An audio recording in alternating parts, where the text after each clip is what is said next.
Ladies and gentlemen, welcome to the talkSPORT Darts YouTube channel. My name is Harry Durham. The UK Open arrives in Minehead this weekend. And, you know, when you preview such a prestigious and established tournament, you need to speak to the very best in the game.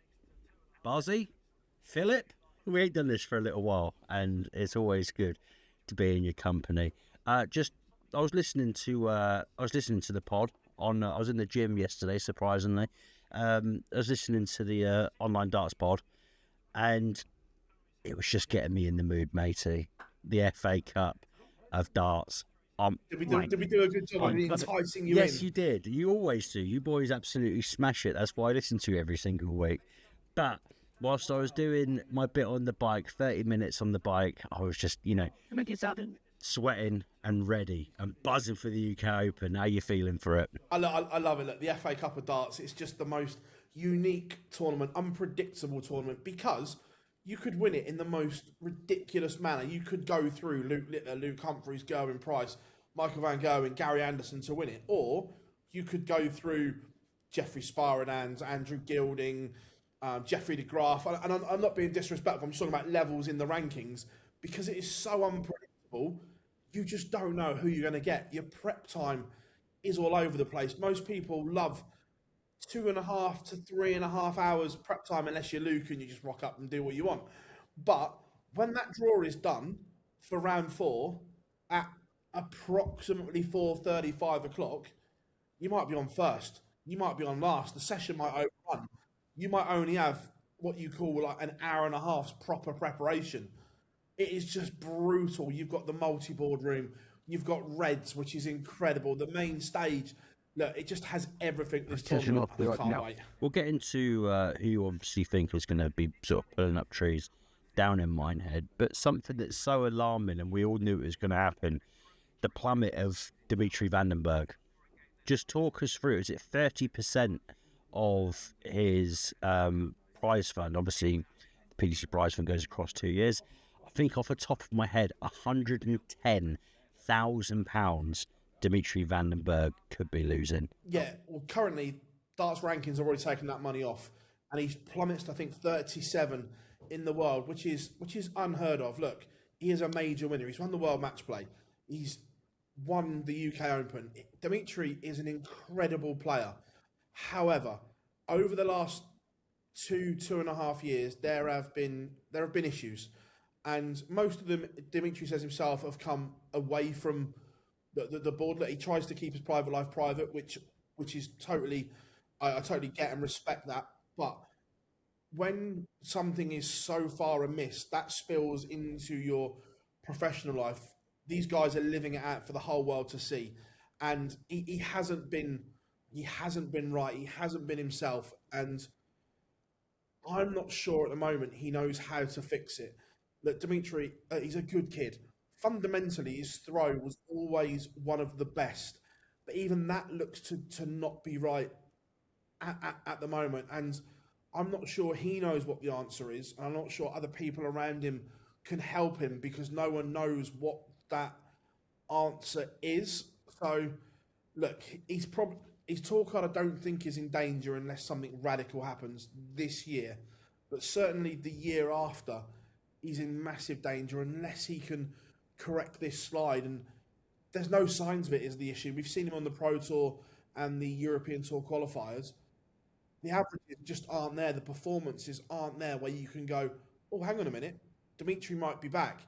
I think Pro Tour 1, we had a spell where the average, like 2 games or 2 or 3 games, where it's like, oh, hang on a minute, Dmitri might have found something here, but then just reverted to type. The averages, high 70s, low 80s. And that's not the Dmitri Vandenberg we all know. That's not the Dmitri Vandenberg that has won the World Match Play, that has beaten these massive players on a stage. He knows how to do it. The ability is there, but it's unlocking that again and putting everything that's jumbling his mind up to the back and parking it and almost restarting. I think the beauty of the sport is, you can look at a player like Johnny Clayton, who's in his early 50s, and in the longevity that you have, there is a way back for Dmitri Vandenberg. Do you think taking proper time out and not doing the Pro Tours is probably the most beneficial thing? Or, I hate to say this, do you actually think he's reached his ceiling and he's never going to get back to that sort of level? It's a real tough one because losing is not a good thing. Like losing week after week after week, you then rock up and go, here we go again. I remember Duzza spoke brilliant about it in his final months on the Pro Tour. He didn't want to be there. He knew he was going there. He was going to get beaten. And right now, is Dmitri feeling that way? Probably. Like, I'm just trying to get inside his mind. I would guess so because there are no signs of it coming to an end. But will sitting at home, not playing, doing the world of good? I don't know. But unless he finds something in the next 18 months, he will lose his tour card. And then it is a matter of starting again and finding something. What that something is, I don't know. But I guess you've got to be happy, first of all, and you've got to get everything right behind the scenes. Adrian Lewis spoke about it brilliantly that, look, if this is a shark pit that you go into, if you're not right, they can smell it, they can sense it, and they will punish everything that goes with it. And look, at the moment, is Dmitri the draw that players want to get? Yes. Come that draw, when the seeds come in round 4, Dimitri's the one you want. Yeah. Oh, easily. And I never thought I'd say that. That he's the back-to-back World Youth Champion. Like I say, the match player, the UK Open. He's won World Series events. He knows how to win big tournaments on TV. But how he fixes it and how he corrects it, I don't know right now.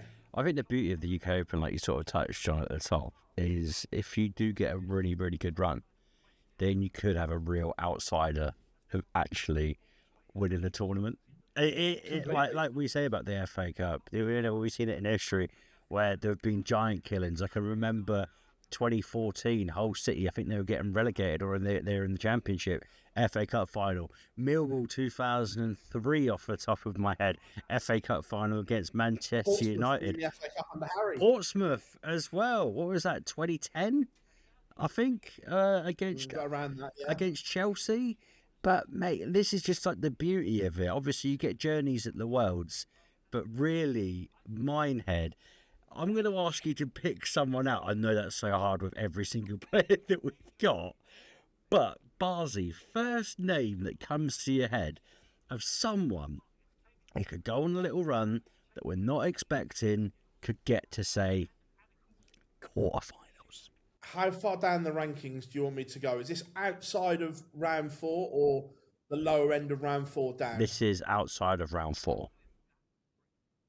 I was going to say, because one that sprung to mind straight away with Christoph Ratajski. Yes. But he comes in round 4. But I like what I'm seeing from Christoph Ratajski at the moment. James Hurrell is playing beautifully at the moment. The Players' Championships in November into the Worlds. He's playing really well. Joe Cullen seems to be inspired. Bit of a resurgence from Joe. Correct. Callum Ridds is another one. Doesn't have the greatest of records in Minehead as a whole, but we're seeing signs that perhaps he could be there. But then if we're going like proper rogue right outside, I'm not saying he gets to a quarter-final because he has got a horrific first round tie for him. But for years, we used to say Daryl Pilgrim was the best player without a tour card.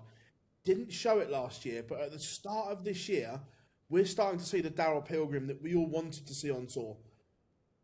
The thing for him is he's got to get past Bo Greaves, which is going to be extremely tough. But if he can navigate that hurdle, he is playing some brilliant stuff. And the other one that instantly comes to mind, I think he's seeded 90 for this, that has had an unbelievable start to the year. And people won't like this because he is a tough watch, is Adam Gavlas. Very slow and methodic. Yeah, it was a tough game against Gezi at the Worlds. Performances. Yeah, but since getting his card back, he looks a proper player again. You just have to go down sort of like the list, and you're speaking about round 1. I mean, I'm not going to make it. I mean, you never know with Charlie after what he put up in the Worlds. I know on the floor it's not really been fantastic, Charlie Mambe, but that's difficult. A Stefan Belmont in round one. That's tough, Barzy. Yeah. But, you know, it is... For both of them, it's awful. Oh, yeah, 100%. But that's the beauty of the UK Open, where you could get someone that does go on a little bit of a run. I just want to pick your brains quickly about a Mr. Gerwyn Price. I thought, I think we all thought 2025 was sensational for the Iceman. No predictions from me of who I think is going to win the UK Open, because it's like the Worlds. It can be an impossible tournament to sort of predict with how many people are in it and the storylines that can come up throughout it. If Gerwyn Price doesn't win a major this year, and obviously he's got Luke Littler and Luke Humphreys to battle with, amongst others like Jan van Veen, I will be shocked. And I think to start off the year with us being in March, and we've had the Masters, and now we're getting into arguably one of the biggest majors at the start of the year, I'd be shocked if Gezi isn't a semi-finalist minimum. And I think this is the perfect competition for him to win as well. Yeah, look, Gezi is playing beautifully again. We saw it last year, but he's come back. He's even more pumped this year. He's winning on the Pro Tour. He's posting huge averages. He won the night in Antwerp in the Premier League. He just looks so complete at the moment. And he actually says he thinks he's playing better now than when he won the World Championships, which is a scary sort of thought. That was a brilliant Gerwyn Price. But I agree. If we have this conversation January and Gerwyn Price has not won a major this year, I will be astounded, because he's just too good not to win one. And I agree that these tournaments, look, they're tough, because you've got to be able to prep yourself for the whole day. Look, yes, he's only going to play once on Friday. That's fine. However, Saturday twice, Sunday a marathon day to win it. Gerwyn Price is one of the fittest players on tour, so he will know how to get himself ready, how to get himself right, and you're going to need that. As I say, your energy levels are going to have to be good. You've got to manage that expectation on your body as well. And people go, "Oh, they're dart players." You try doing your job for that long over sustained periods. It's tough no matter what you do. And he knows how to do it. So, yeah, I expect a really good showing from Gerwyn Price in Minehead. What's going to be going through Jan van Veen's mind? Obviously, we can sort of... We know at the moment, and all the finals that he's lost recently, apart from the Europeans on the stage, that he's getting to the finals. He's just having a really torrid time of getting over the line. I mean, you hit a 9-darter, last week or the week before, and you're still not getting over the line. It's not alarming because he's so young in his career. But say, for instance, he gets to a final again in Cardiff. We know how headstrong Jan is. Do you think that could rattle him at the UK Open or not? Because then it starts becoming a little thing, and it's kind of hard to ignore the outside noise in those respects. Yeah, subconsciously, it's always going to be there until he wins one again. Look, the way he won the European Championships was brilliant, and the way he's kicked on again, world final, multiple Premier League nightly finals. But you do want to win one of them, because you can say you can be bold, brash, and brazen in front of a camera. No, it doesn't worry me. No. But when everyone's saying you lost again, you lost in a final again, but you lost again, he beat you again, it's going to sink in there. And are you going to be thinking about it? I think it's hard not to. But is he strong enough to overcome it? Yes, 100%. Will it be in Minehead? I'm not sure. But look, he is an unbelievable talent, and you don't get to world number 3 by accident, is the thing. You don't win a TV tournament by accident. You don't then back it up getting to a world final. So is he strong enough to put this little blip in finals behind him? 100%. I think what we got to take our minds back was a Players' Championship when he obviously became youth champion again. And we forget that obviously the last sort of 6 to 12 months that Gerwen and Ratajski had at the Players' Champs in Minehead on that stage, we saw what it meant to him as well. I mean, Barzi, you mentioned it, and I'm just going to add this in right now. I would love to see the Polish Eagle at least. If Krzysztof Ratajski was to win the UK Open, and I know that's a mental thing to say, that is just so. That's what makes the sport just so beautiful. Not only for how methodic and how brilliant he is as a player, but the things that he's actually gone through in the last 12 months as well, which obviously he kept hush hush, and the major was it back to back major brain surgery in which he had. Yeah, it's just mad. And look, Christoph is an unbelievable. When you get to, he's got this very stone face, but when you get to know him, he's actually got quite a quirky personality and things like that. And it's so nice to see him back playing well because he is a tough cookie to beat when he is on it. And I think he's enjoying it more now as well. We've seen on the European tour that emotion is now there with him, that he knows that there are massive rewards in this sport now, and he wants to seize one of them. And look, would I be surprised if he went deep? No, I wouldn't. What are we, 16 and a half minutes in, and we're finally mentioning Luke Littler. I think that might be a world record for any podcasts that makes darts content or anything, because it's always Luke Littler. And we love Luke to bits. He's absolutely fantastic. A lot of people would have asked you the same questions, Barzi, as they've asked me.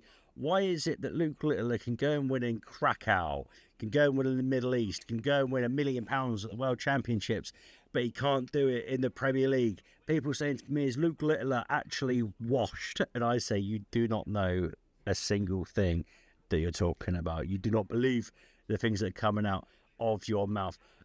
Barzi, I don't think anything is going wrong with Luke Littler. I think I don't want to be harsh or disrespectful to the Premier League, but if you look back the course of it says he's not going to be disrespectful and then proceeds to be disrespectful. But Luke Littler, his 2 seasons in the Premier League so far, he's absolutely killed it. He's been in both finals, winning one of them, and finishing top of the Premier League table last year and losing out to Luke Humphries in the final. As Luke sort of realised that he's gotten away from sort of like the Pro Tours and whatnot. He's not going to be going to Germany for the Euro Tours as well. Has he realised in the Premier League that he doesn't really need to be at his A game like so early on? Because as long as he's at the O2, then that's all that really matters, to be honest with you. I think Luke Humphries went he went open in Belfast off the top of my head last year. Then I don't think Luke Humphries won a night for another 9 weeks off the back of that. Is that, do you think, what's going through Luke Littler's mind? Is because this isn't the prolific Luke Littler that we see, on stage normally. Do you think he's actually just taking the time out and just going, meh, when I need to put the pedal to the metal, I will? Look, it's that elite sports mentality, isn't it? That you can't win the Premier League in night 1, 2, 3, 4. All you have to do is be in night 17 to win it. Now, it may be a little bit different if there was some kind of incentive to topping the league, like there used to be. There used to be a bonus if you finish top of the league, which was why Michael was obsessed with finishing top, because there was a bonus to go with it. Now there's not. So there's no real drive for the players. And people go, oh, there's 10 grand on offer. That's not an incentive anymore. For elite sportsmen, and I know this is wild to say, that is not an incentive.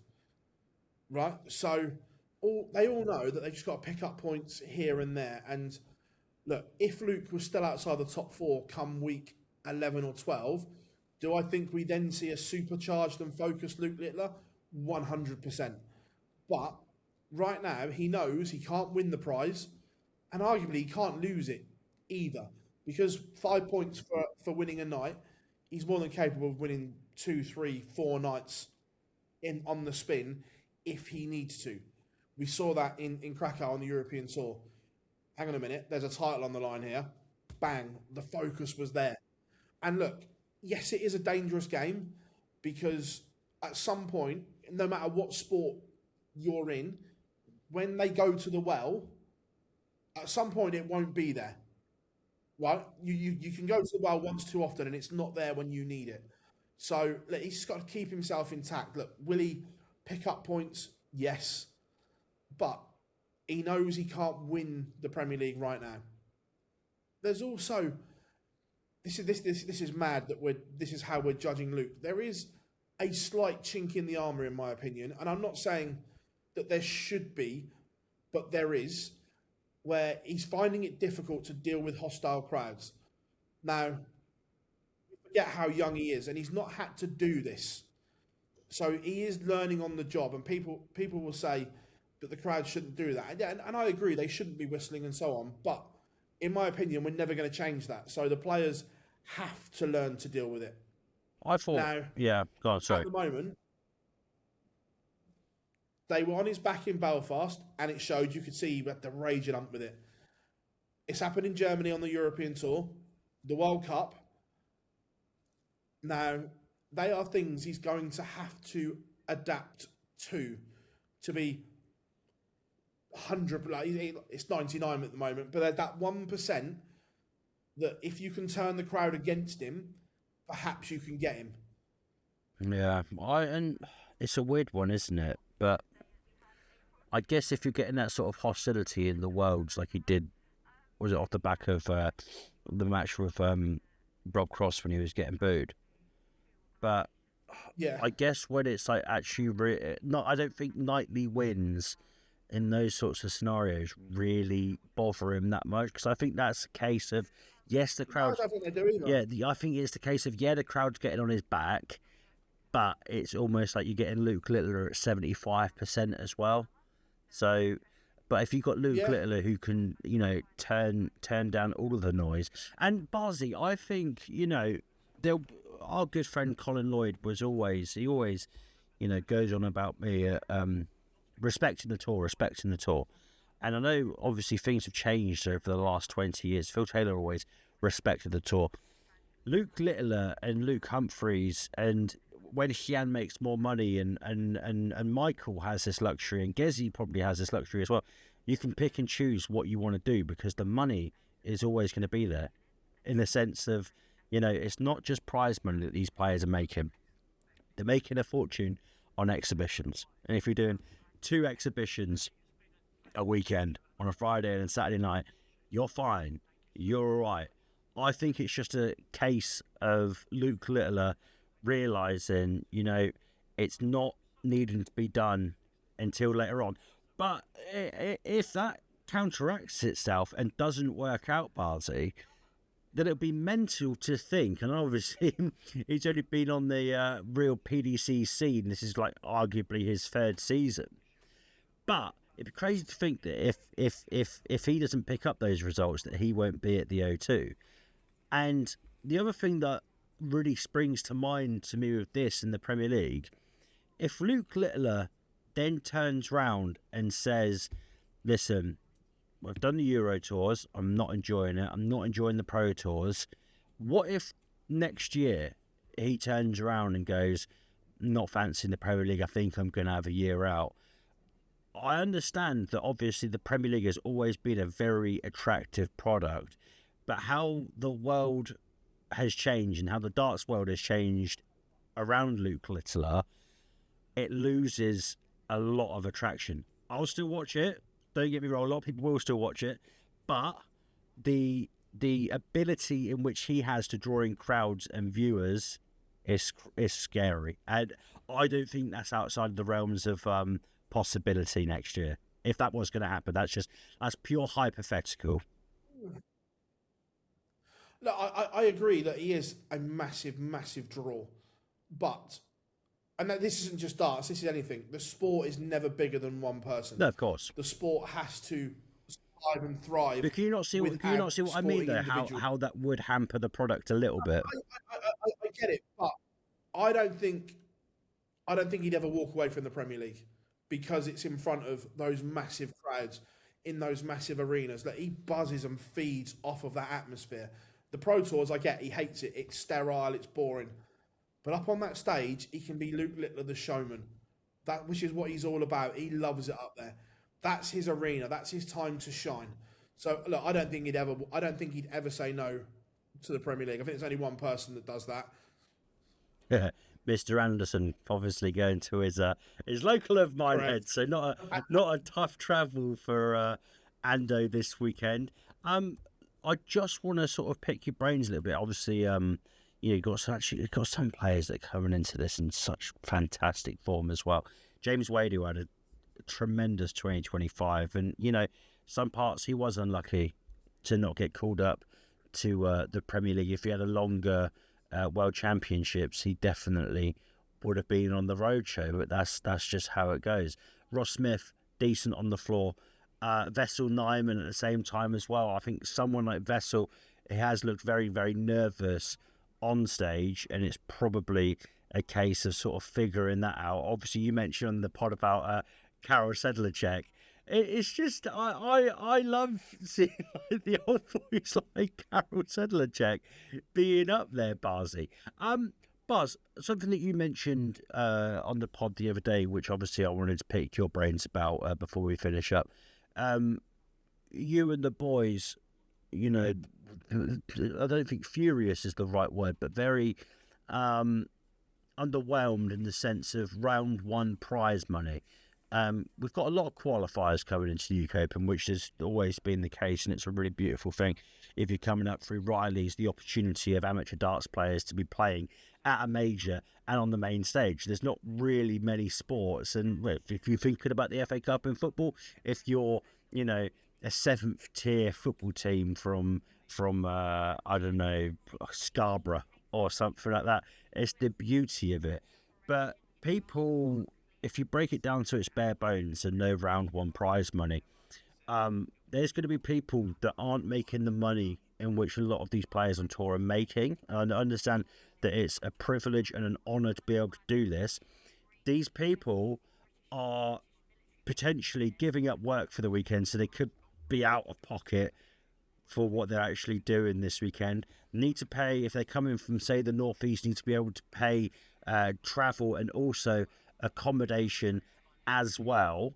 I know there'll be thousands and thousands of pounds to pay out to all of these people in round one, but even if you were just getting $1,000 or something, it's just almost like a congratulations, you made it. And I know it's kind of like your congratulations, you made it, is that you got to play at the UK Open. What's your main takeaway from all of this situation? Because it's not a new story, and it comes up every so often. But I just would like to see, people get rewarded, because we speak about round one. I'm going to stop talking in a second, where you've got Stefan Belmont and you've got Charlie Mambe, two capable players, and one of them will be leaving without any money. Yeah, look, I don't agree with it on the Pro Tour, but I understand the PDC stance that then we're not just giving you money. I don't agree with it, but okay. But for a TV ranking major that people have earned the right to qualify for, that these Riley's qualifiers, or whether you've gone to the PDC and the community venues, they have had to fork out expenses to qualify, then expenses to get there and on the day, and then get home. So they have forked out money. Now, you shouldn't be out of pocket for qualifying for a TV tournament, in my opinion. Even if it's 500 quid, that will still cover your costs, so you're not out of pocket. Especially the qualifiers, the amateur qualifiers as they're called, that it's costing them money to be there and play. And the fact they're not guaranteed anything for getting there, I disagree with. I don't like it. Now, I understand that all the prize money has gone up because of the new Sky deal and so on, that the money in darts is now huge. Now, I think it's 32 losers coming out of the first round. So if you gave each of them £500, that's £16,000. Now, that's nothing in the grand scheme, though. If you took 16 grand off of the winner and the runner-up, like if you took 16 grand complete from the final and filtered that down, are the big boys going to moan that they're getting 10 grand less? I don't think they would. Is the thing. And the bottom of the pyramid has to be supported. Graham Usher is a fine example. He qualified through the PDC in the community venue. I'm guessing it was up somewhere. He's a northeast boy, currently resides in Scarborough. Now that's going to cost him a fortune in fuel to drive down to Minehead and back. Then he's got his expenses to live for however long he's there, his accommodation, and if he loses, it's all for nothing. Now that shouldn't be a thing, in my opinion.